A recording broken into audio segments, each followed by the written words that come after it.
now the starting trading company in Allenburg, India. Great gifts and souvenirs for friends and family back at home. Long luck. You guys hang on, man.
Dragons from lizards make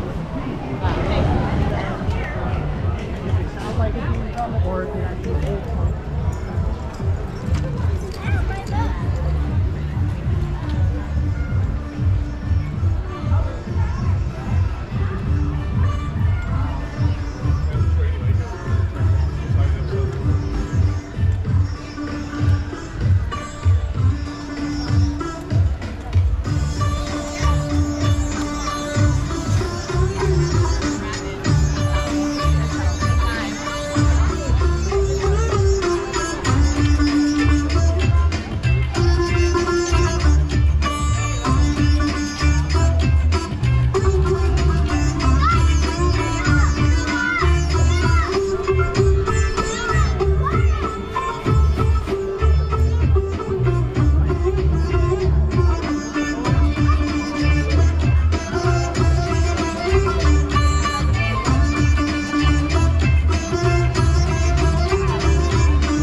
people that care more about the natural world around them every single day since this park opened back in 1998. Yeah, and it is one of our favorite parts of every day because we get to share all of the birds that we care so much about with all of you. Like this awesome bird flying around. Yeah, this is Caroline. She is a trumpeter hornbill. They're a smaller species of hornbill you can find out in Africa, and they are amazing flyers. They'll dart in and around the trees. They're incredibly agile. Yeah, they really are. And actually, we show that off, but I need some help. So I need 2 people out there from the same party who want to work together to make hoops with your arm. Oh my God, okay, I have an idea. Let me see. How about, okay, so you 2 that are doing all this movement in the front. And then right behind you, you got 2 more in the crazy like Hawaiian shirts right here. Okay, what the 4 of you are going to do is stand up right where you are. And then you're going to face each other. And then you're going to work together to make a hoop, but you got to kind of line it up. Yeah, so yeah, you're basically in that tunnel. Just sit there and enjoy. Yes, yes. And if you're in the flight path, yeah, you're in a really good, you can like, stay there if you your want. camera ready to go, set it on slow motion. It's going to be really cool. And it's going to be a lot of fun. Okay, so, Caroline, we've got some cool trees. We've got it set. People are very excited. We're building suspense. I just want to take a picture of what is actually happening from my point of view. Oh, yeah! I loved everyone's faces. Yeah, big round of applause for all of our trees. So good. That was so cool. All right. So being able to fly like that's beneficial to trumpeter hornbills. They can avoid predators that way, and they can catch flying insects right out of the air. Yes, and I thought it'd be cool if we could see what it looks like when she catches an insect out of the air. Sounds cool, right? Yeah, but we don't have any insects. Right. Well, we don't need any insects because I have this. Who this? Shout it out. What is it? Yeah, there's a rocket launcher. Okay, but I'm glad you know what it is. But I made some modifications to this one, and now it's a grape launcher, and we're gonna shoot a grape in the air. We're gonna see if Caroline will catch it out of the air. So somebody want to launch a grape? Wants to do it? Oh my gosh! How about? Oh my gosh! How many? Okay, how about right here in the Buzz Lightyear? Exactly. Yeah, you want to help me out? Give your friends a round of applause for helping us out. Hello, what's your name? Say it again. Dashiell. Okay, what we're gonna do is we're gonna put a grape in the grape launcher, and then we're gonna count you down. Have you ever done this before? Have you ever launched a grape into space? Like no. But he's got his astronaut. I know, I got Buzz Ready. Lightyear with maybe. Okay, so I think you're gonna be really good at this, Dashiell. What we're gonna do, we're gonna count you down. When we get to 1, you have to jump on that as hard as you can. Can you do that? Are you strong? Yeah, he's so strong. Okay, Oh, yeah. all right. Well, help me count him down. Ready? 3, 2, 1. Yes! Oh my gosh! Yeah!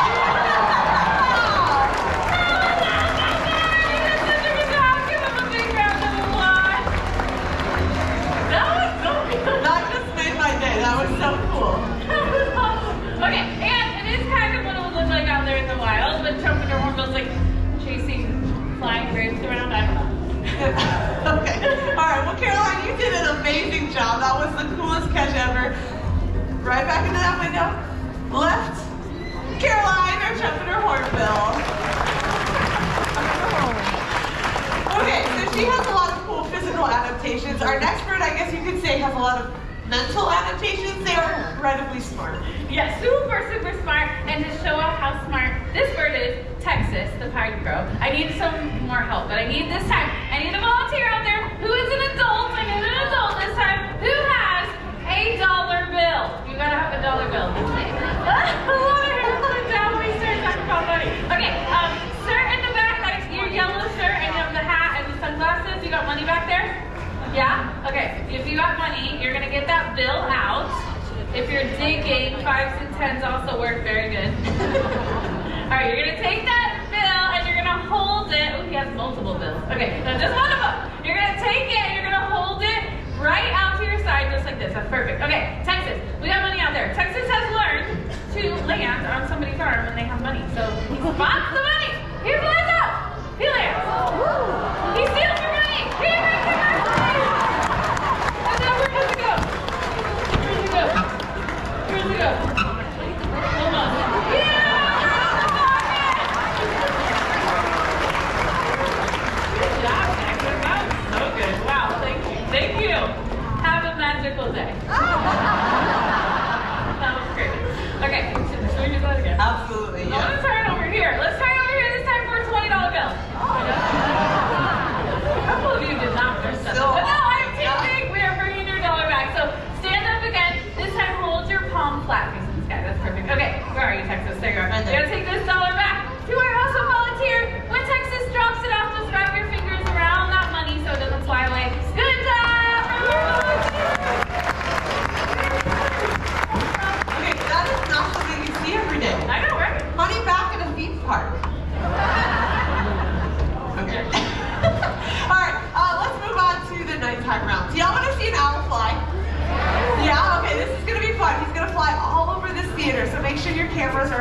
ready to go. He also flies low over your heads too. It'll be a really cool opportunity. Oh, if you have slow motion too, definitely get your cameras on slow motion. So owls have some really cool adaptations that we can talk So about. can you name like 3 cool adaptations? Okay, well they've got the really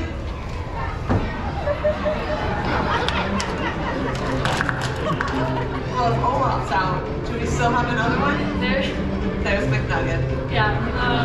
Okay. Hello, McNugget. Hey, Lisa. Yes. McNugget is not an owl.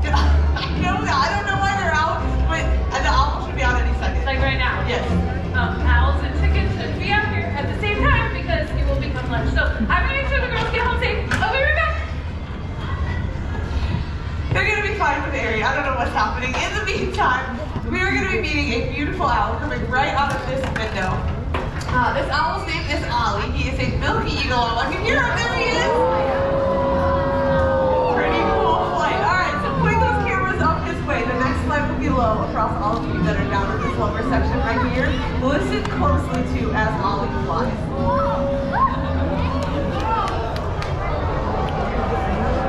That's pretty awesome, right? And did you notice you pretty much don't hear anything? They have nearly silent flight. I think it's such a cool adaptation to have. So when they are out hunting, they're going to be up camouflage well into trees. They might spot a small rodent, small reptile, whatever it is they want to eat. They'll swoop on down, grab that animal feet first before they even realize an owl was in the tree. They also have such a cute little call, in my opinion. They're incredibly beneficial animals to have around. Ollie, you did a great job. We'll see you later. Ollie, our milky eagle owl. That call is so cute to me too. Okay. Hey! Hi. The chickens are fine. McNugget, Olaf, home, safe. Everything's good. We can go ahead with the owl. I missed the owl. Did I miss the whole owl? She almost caught the tail end.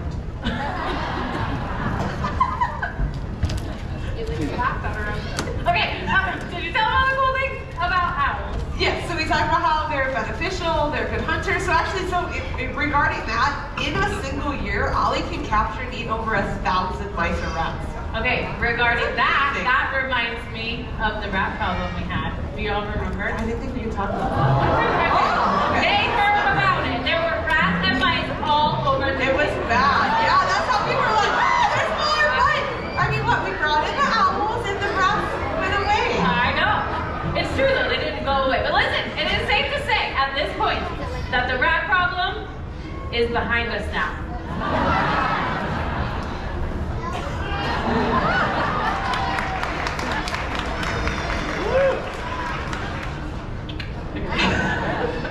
Should we talk about birds? Yeah, probably. Okay, you know what? People always wonder why the birds stay here with us and they don't fly away. Are some of you wondering that? Why they don't just like take off and sit on top of spaceship birds or go to Food and Wine? Yeah, they stay here with us because we work really hard on our relationships with the birds. We do that through positive reinforcement. So, what if we do like a training session right now? Do you guys want to see like behind the scenes training session in the show? Would that be cool? Okay, because I've been working on something new with Kendi, the color raven. I thought maybe we could like work on it and you can talk about how we train the birds. Does that sound cool? I love that idea. We don't usually get to do this. Okay, so like she said, we use a lot of positive reinforcement when it comes to working with the birds. So they get something they like for something we see we like. So Kendi came out, landed on the rock, Gary gave her that treat. That tells her in that moment, that is what I'm looking for, do it again. The cool thing is, once you find out, are you giving her treats for tying my shoe? I gave her like 3 treats. Okay. I didn't mean to interrupt them. Okay, so here's the thing you really need to be careful with, is they'll start to remember, what did I last do that helped me earn that treat? You see it happen more often. Aries! She got like both of your like, that was really good actually. Why are you teaching her to untie shoes? Alright, I have a confession to make. I taught Kendi when you were off, Wait, no. like go after your shoes. Why? Just No, okay, no, I'm gonna, okay, just hold her back to the front. I'm gonna pop my shoelaces, please. Wait. What does she have? What was that? That was my microphone cord.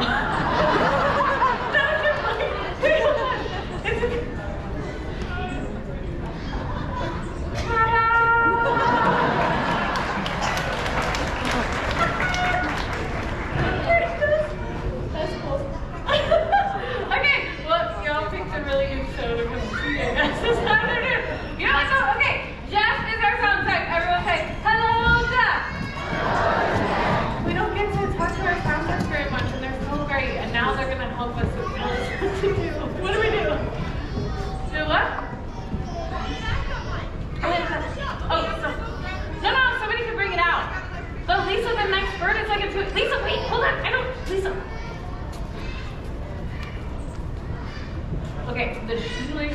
funny though, right?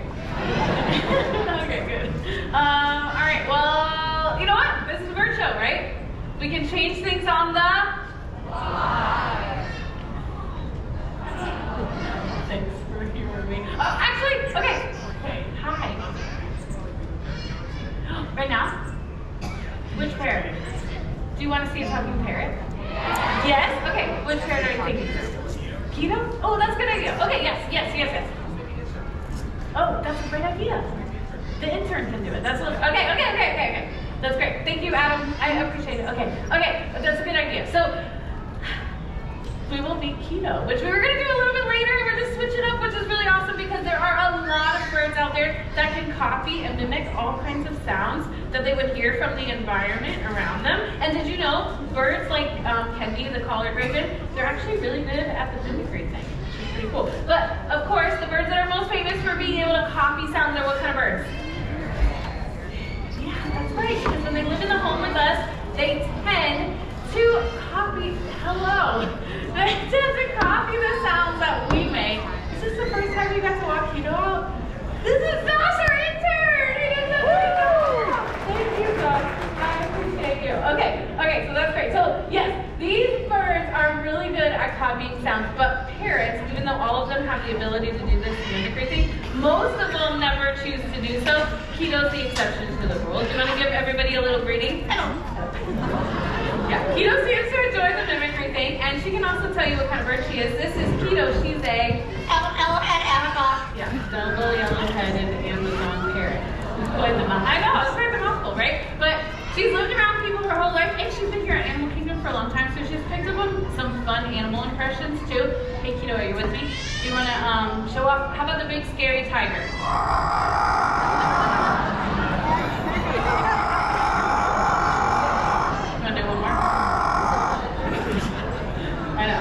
Sounds like a little indigestion after lunch.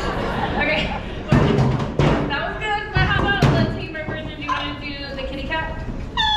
What? That cat needs to go to the vet. Can we do the kitty cat? Okay, that's funny.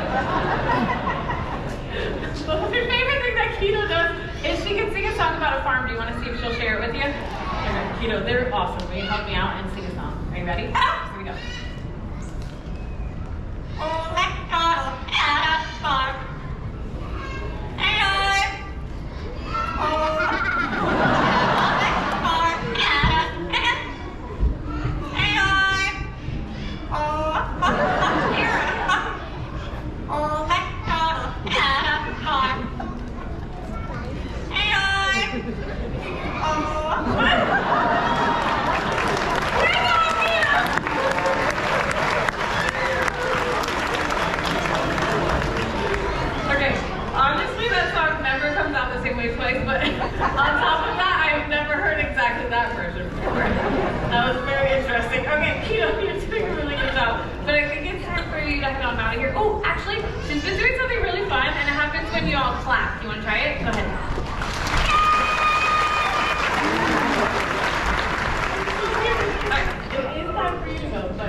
Even though she's cute, I don't want anybody to feel inspired after seeing Keto thinking now you want to rush out to the pet store and get a parrot as a pet. You guys, parrots are some of the most challenging pets you could ever bring into your home. That's right. So first and foremost, they are incredibly loud. They can scream off to sunrise to sunset.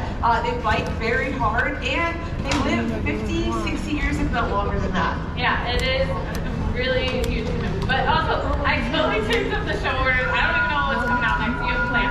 Yeah, so we figured since the show got a little out of order, let's go back with our biggest bird we have. Okay. Everyone, that is a pterodactyl. He's a marabou stork. This is Vlad, and marabou storks can be found out in Africa, and that is a nearly 11-foot wingspan. Yeah, it's a big wingspan, and I bet when you thought about storks bringing babies and Oh, well, that's funny. Good try. did not look like this stork. But okay, no, these storks are really important out in Africa because they're huge, but also they eat dead stuff. Yeah, they eat dead stuff. Sounds gross, right? But like a vulture, when an animal dies, a marabou stork will come along and clean up the mess, and it stops the spread of disease. So, you know what? We can think about marabou storks like nature's recyclers, right? That is an awesome way to think about it. And I think if we all did our own part in our own way, not quite the way he does it, the world would be a much cleaner place. Glad I made this story. That was a really good idea. I'm glad you brought them out. Now everybody knows that if they went pterodactyls fly over their heads. Not wrong, yeah. All right, so they can be very, very beneficial because they're helping clean up the environment. There's other birds like this one that actually help people by cleaning bugs off of farmers' crops. This is a crowned crane. I want you all to meet Fraser. Fraser Crane. People really still like that joke. Do they? I don't know. Okay. Do you want to just call him No, out? you call them down. Well, no, if you're No, talking about this, you call them down. I only have to say that. Okay, Lisa, you've been working on this. Ari, only Is it that. going well? Yes. Listen, Lisa just started working with Fraser, so she hasn't called him to stage yet. She's just been working with him in the back. She's ready. Do you think she should try it? Come on, we're gonna try. Okay, so when we start working with a new bird for the first time, we start building our relationship by... Hey, no! You didn't look at me. You did not. So, I think just not it. I have something, like a training tool. Okay. Built this, and it's for you, and it's behind your arm. So, crown cranes, they get their name from the crown of golden feathers on the top of their head. And to help Lisa make a crane connection, I got her own crown of golden feathers. Yeah, you have to wear it. It's a hat. Wear it. So, Lisa, wear the hat. Oh. Lisa should wear the hat. First the shoes and now this. Okay, wait. You look like Guy Fieri. Okay, all right, let's get serious. You both have your crown of feathers, and you got treats, and you're on the grass where Fraser likes to land. And so when he's looking your way, call and he'll see you. And you're like the picture.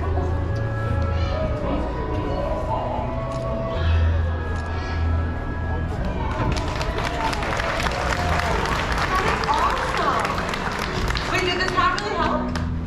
Was it the hat?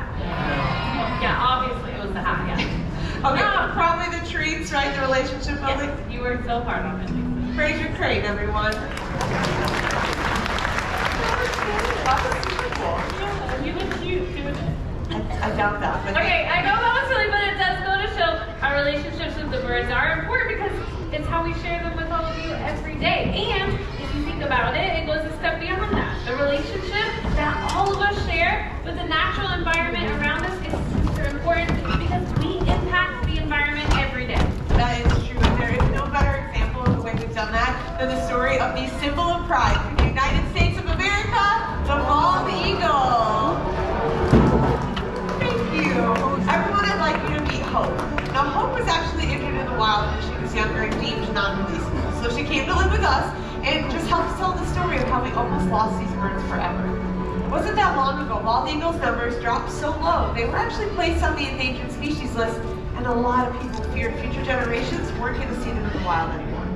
But something amazing happened. People took notice and they took action. They cleaned up waterways where the bald eagles fished, and they stopped using chemical pesticides like DDT, which was a major reason for their decline. Yeah, really, it was people like all of us here today that played a part in bringing bald eagles back from the brink of extinction. That's right. All those efforts paid off. The numbers of bald eagles started to decline, and they were officially taken off the endangered species list. It is an amazing conservation success story and a true testament of the power people can have to protect wildlife. Yeah, it is a wonderful conservation success story, but we cannot forget that there are still many birds in wild places that need our help. And we can make a difference. We did it for bald eagles. We can do it for birds like this. This is Newton, and he is a blue-throated macaw. Blue-throated macaw is one of the rarest species of macaw you can find out in the wild today. They're only found in Bolivia, and estimates have less than 300 individuals out there. Yeah, but it's not all bad news. We're working with an amazing organization called the World Parrot Trust in hopes to release blue-throated macaws into wild places so they can join up with the wild population, and one day we might get a chance to see skies filled with blue-throated macaws. That would be such an amazing sight to see, and it doesn't end there. There are so many incredible birds out there with their own unique stories. This is a harpy eagle over here with Adam, one of the largest, strongest predatory birds on the planet. Oh my goodness, all of the blue-throated macaws, and of course hope the bald eagle with Adam. There's so many reasons to go outside, have an adventure, and truly appreciate nature. So on behalf of all of us up here, especially those with feathers, we want to leave you with one final wish. May your hearts take flight and your spirits soar forever.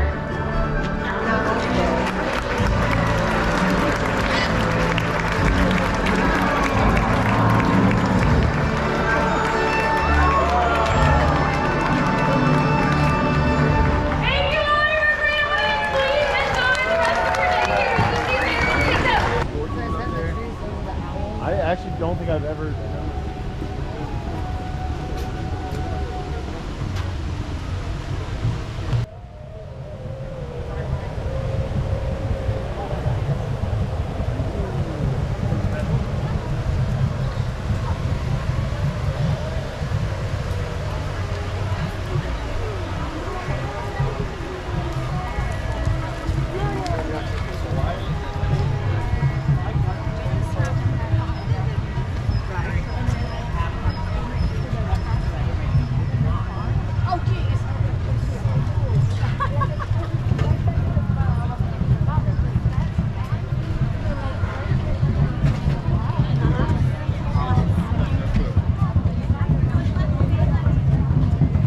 Does anybody need a bathroom? What is it? Oh, up here. This way.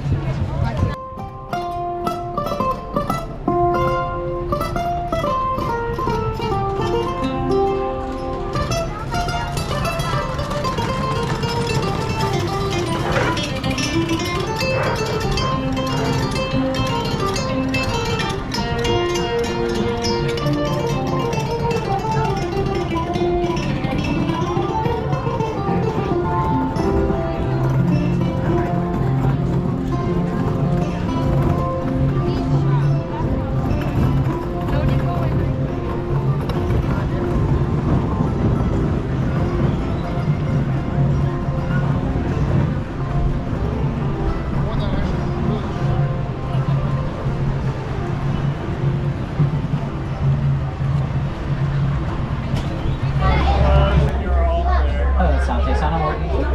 And would you like to stay here in Harambe one day? And that goes me. Let's go. Java friends, my name is Andrew and I will be your safari guide today. If you look above your heads, you will see an animal spotting guide. I can't promise that we'll see everything on that list, but we do tend to have some pretty good luck out here. Before we head into the reserve, I do need to go over a few quick things with you all. I do need everyone to remain seated with their hands, arms, feet, and legs inside the truck at all times. This does include the little ones. They need to be sitting in to your left or in the seat next to you, but they need to remain sitting down the entire time you're on the reserve today. You cannot be walking around back and forth back there. We are going to be entering all of these animals' homes. So please refrain from calling out to the animals, or making any sort of noises to try and get their attention. This can actually scare the animals, and they will move further away from the truck.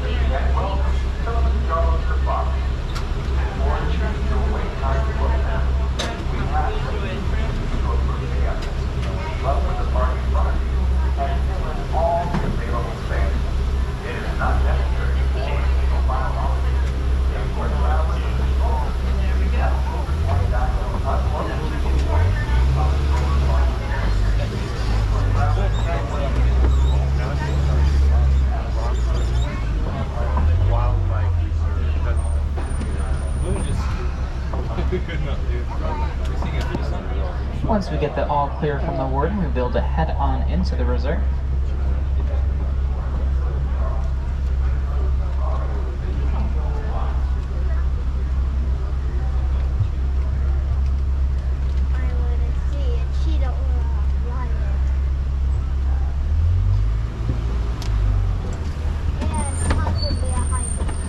Right now we are headed into the Little Ituri Forest.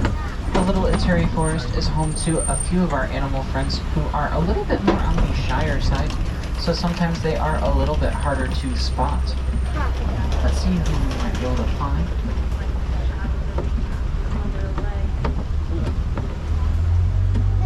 Over on our right, it does look like there are some okapi. A lot of people think that the okapi is a relative of the zebra because of its striped legs, but they are actually a relative of the giraffe. They have a similar skull shape as well as long prehensile tongues that they use to rip leaves off of branches with.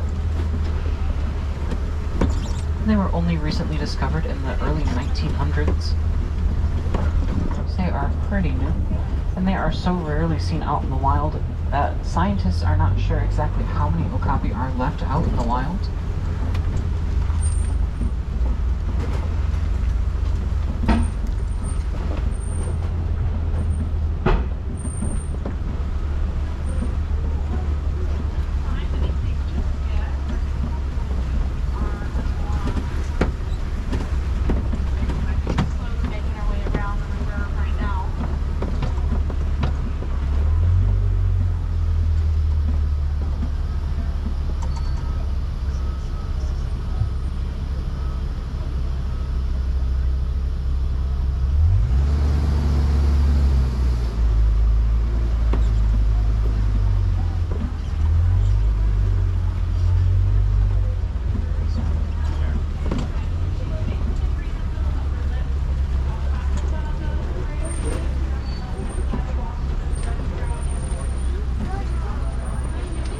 Coming up on our left, it looks like there is a black rhino at the top of this hill.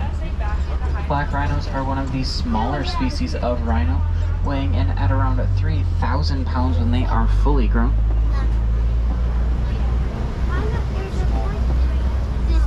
Coming up over here on our left towards the top of the hill, it looks like there are some bongo. Bongo are so rarely seen out in the wild that they've earned themselves the nickname the Ghost of the Forest. It looks like there are a few greater kudu laying down next to that bush over there. Only the males have horns, so those three that we see are female. They are one of the larger species of antelope here in the forest.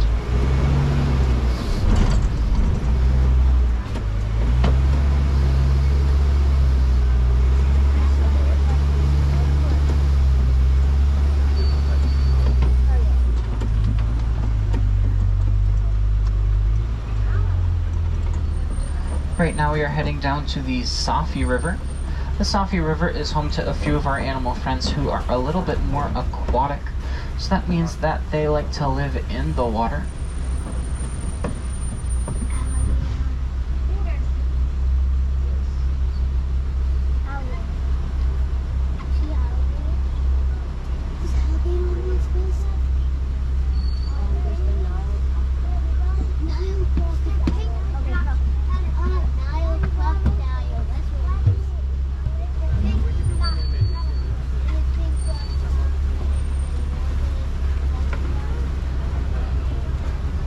Coming up on our right, it does look like there are a few pink-backed pelicans. Pink-backed pelicans get their name from the pink color that they turn during mating season.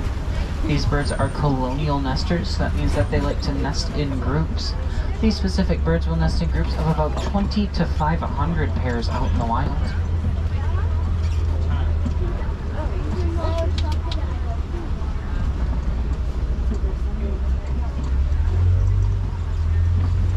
Coming up on the left, it does look like there are a few Nile hippos. Hippos like to sink all the way down to the bottom of the river and walk along the river floor. Hippos can hold their breath for around 8 minutes, so they can be down there for quite a while. A group of hippos is called a bloat. The way that the bloat figures out who is in charge is by seeing who has the largest mouth.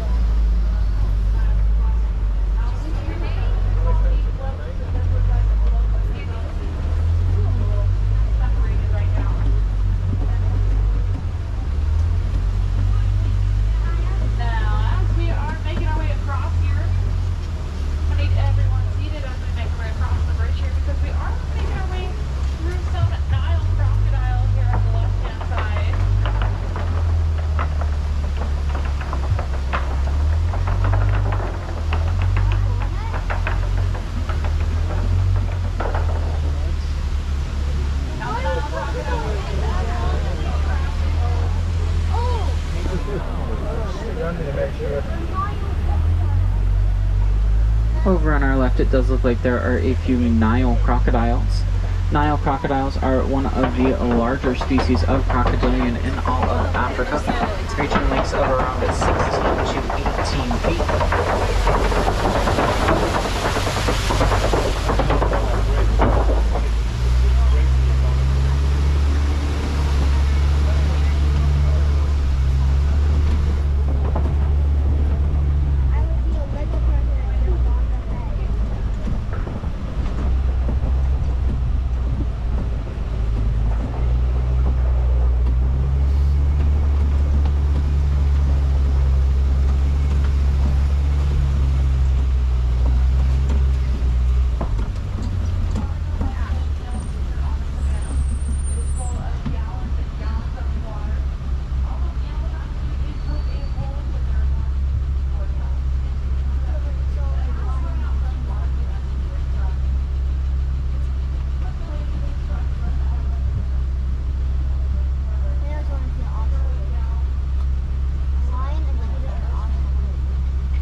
On the right hand side of the truck is a pretty cool looking tree.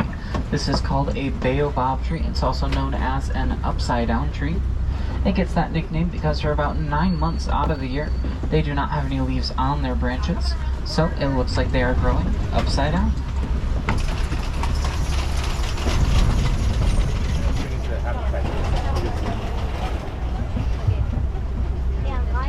Right now we are heading down to the savannah. The savannah is home to a few of our animal friends who are relying on their speed for survival. So they need lots of big open spaces in order to run.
Over on our left, it looks like there are a few painted dogs.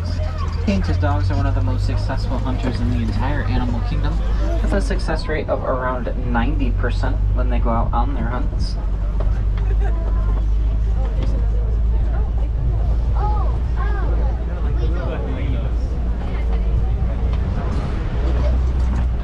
And over on our left, it looks like there are a few sable antelope. Sables are one of the fiercest species of antelope, known to occasionally fend off lions in the wild.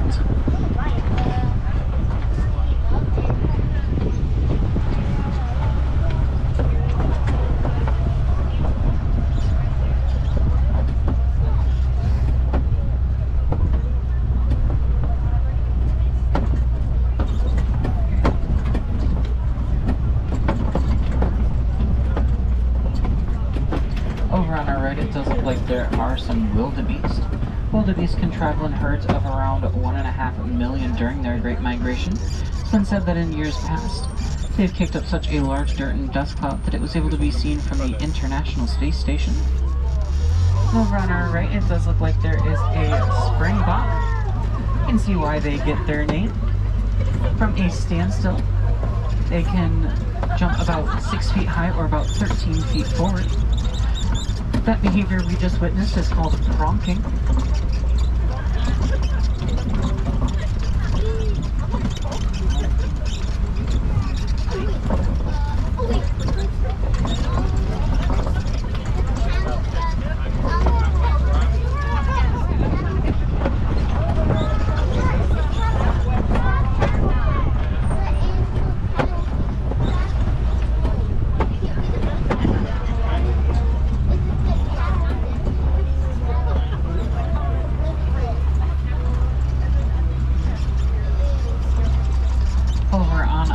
It does look like there are some Nkoli cattle. A lot of people think that their horns weigh a ton, but the inside of them actually has a honeycomb-like structure, which makes them quite hollow. And up towards the top of the hill, it looks like there are a few giraffe. Those are Maasai giraffe. Giraffe are the tallest land mammal, coming in at around 18 feet tall. When giraffe are born, they're already around 6 feet tall. And a group of giraffes is called a tower. Looks like there's another one over here on our left.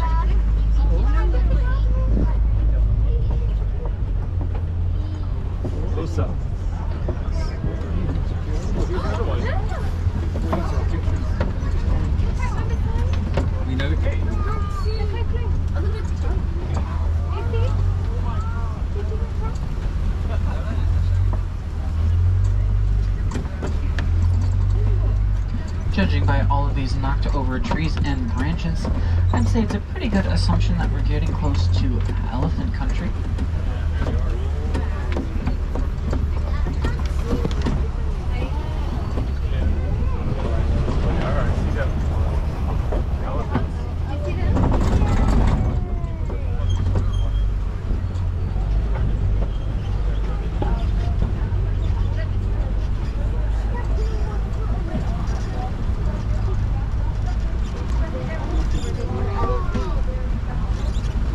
Over on our right, it does look like there are a few African elephants.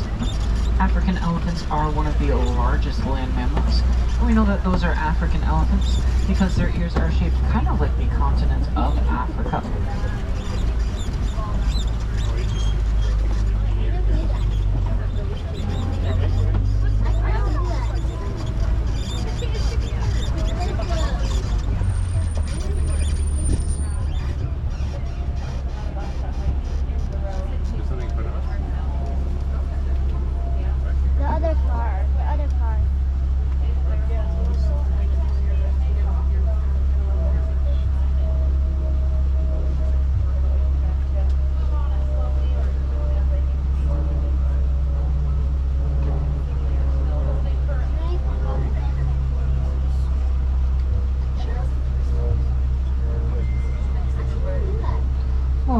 For some animals to get out of the road, I'd like to tell you a little bit about a conservation project we've been working on here at Disney.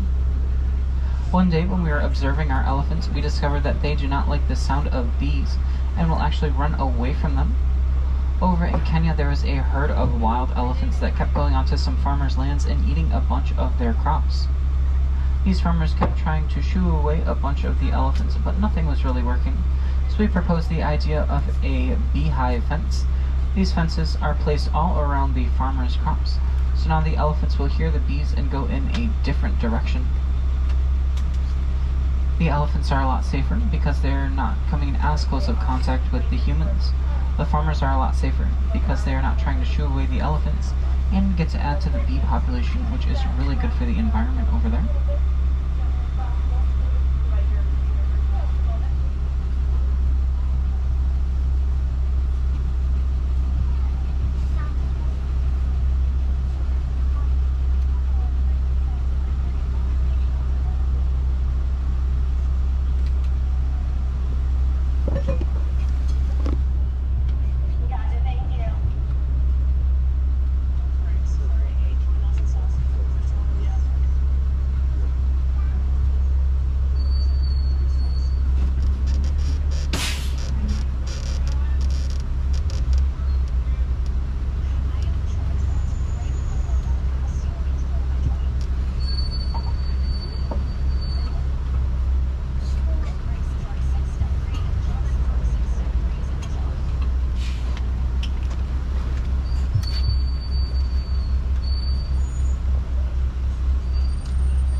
Way off in the distance, it looks like there is an elephant herd. Elephant herds are matriarchal societies, so that means that the oldest female is the one who is in charge. She knows where all the best food is, where the best water is, and anything else that the elephants may need. Elephant herds usually consist of mom elephants with their young. Male elephants will usually stay with their mom until they're about 15 years old or so. Then they will either head off on their own, or they've been known to form all-male herds called bachelor herds.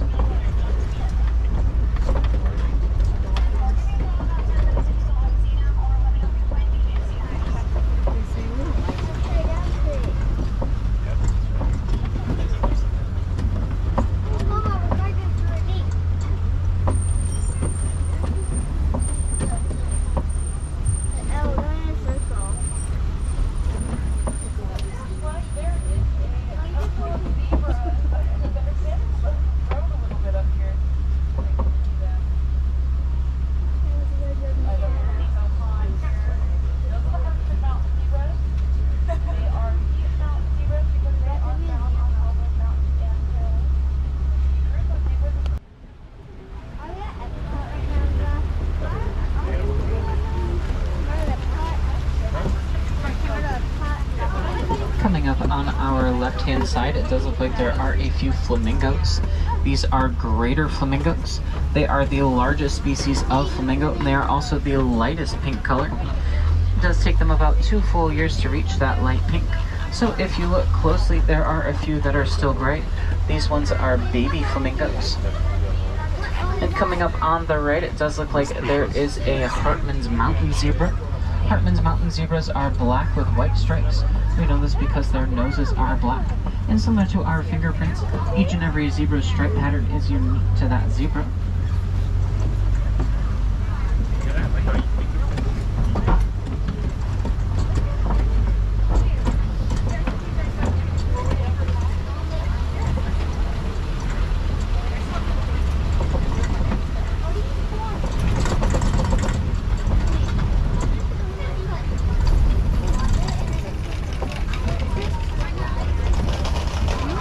Coming up on our left-hand side, it does look like there is a white rhino. White rhinos are one of the larger species of rhino, weighing in at around 4,000 to 5,000 pounds when they are fully grown. These rhinos do not have the best eyesight, but they do have some pretty good hearing to make up for it. And a group of rhinos is called a crash. In the middle of the clearing, you can see a mud pit. These rhinos will roll around in the mud as a way to cool off during the warmer hours of the day. Then we'll even use the mud as a form of sunblock.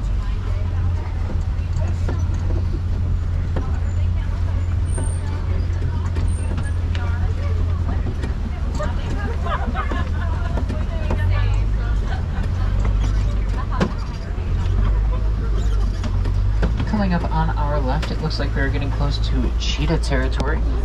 Cheetahs are the fastest land mammal, and they are the largest species of cat with the ability to purr. Seriously.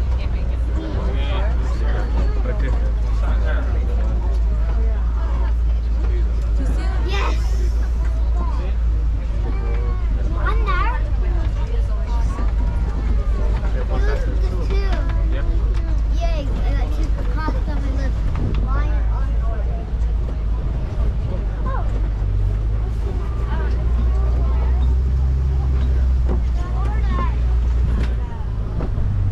Coming up on our left-hand side, it looks like there are some Kopi rocks. Kopis tend to be the home of lions. Lions are nocturnal animals, so that means that they like to sleep during the day and are a little bit more active at night. Lions do sleep for about 14 to 20 hours a day. When they are awake, the females are the ones who will go out and do the hunting, while the males will stay behind and watch over their lands as well as their young. The way to tell the difference between a male lion and a female lion is the male lions have a bunch of extra fur around their face. That is called a mane. Those manes can weigh around 40 pounds. And over on the right is a bontebok. That is probably the rarest animal here on the reserve. At one point in time, there were only about 17 of them left in the entire world. They accidentally got trapped on a farmer's land, and they cannot really jump that high, so they were trapped there. And through the help of a bunch of different conservation efforts, their numbers have been slowly growing since the 1900s. Yeah. Ooh, no,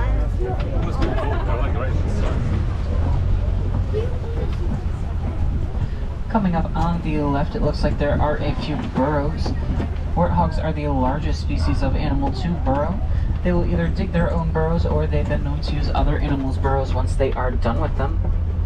Once the warthog feels at home, they will back themselves into their burrow with their tusks facing outwards. That way, if a predator approaches, they can charge at them at full speed with their tusks.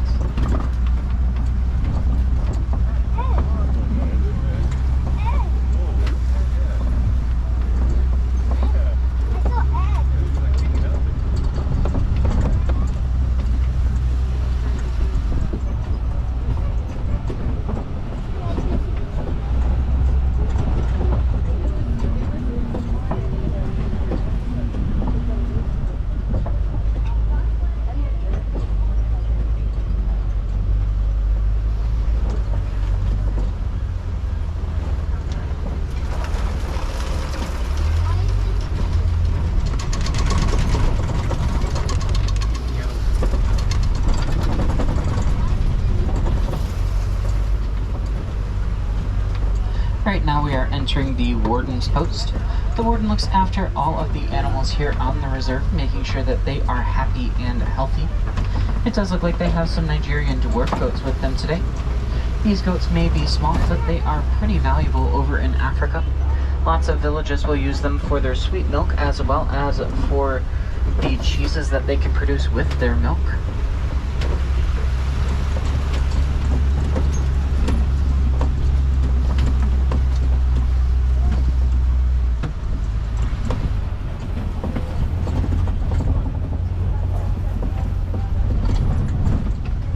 Here at Animal Kingdom, we really like conservation, and one way that you can help with conservation, even from the comfort of your own home, is just by simply recycling. The more that we recycle, the less we have to pull from nature, and the more that we are able to help protect these animals in natural habitats. If you're looking for ways to help out with conservation while you're here at the park today, one great way to do that is by rounding up any of your purchases to the nearest dollar. All that money goes right to the Disney Conservation Fund. The Disney Conservation Fund helps protect a lot of the animals that we saw here today, like the elephants as well as the rhinos. It even helps fund projects like the Beehive Fence Project that is actively saving elephants' lives over in Africa as we speak. If I have any wilderness explorers on board today, you have been on board the Simba 1. You can collect your badge just past the exit of the safari.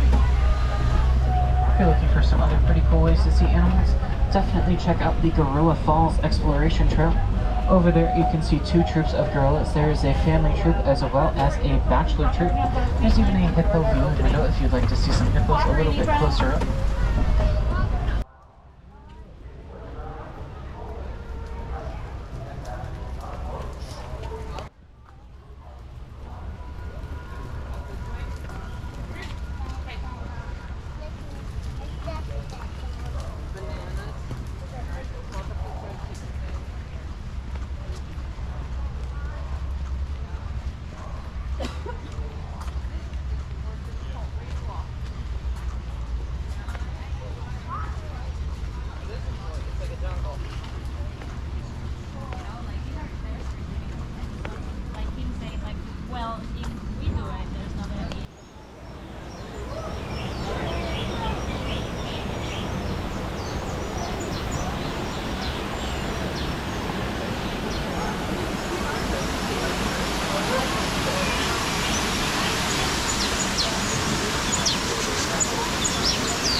Henry?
I'm gonna get on a big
las estaciones que salieron.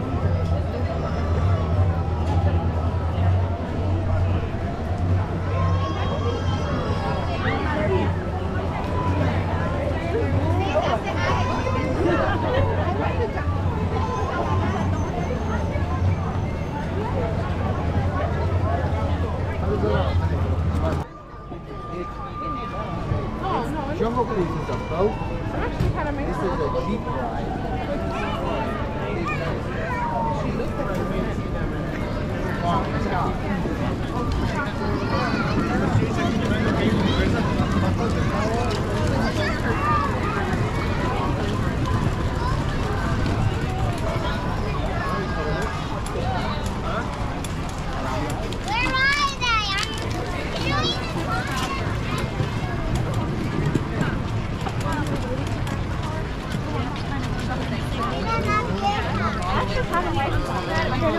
I talked about it, yeah. But just like 12. It wasn't too bad. No, it was nice to, like, you know, yeah.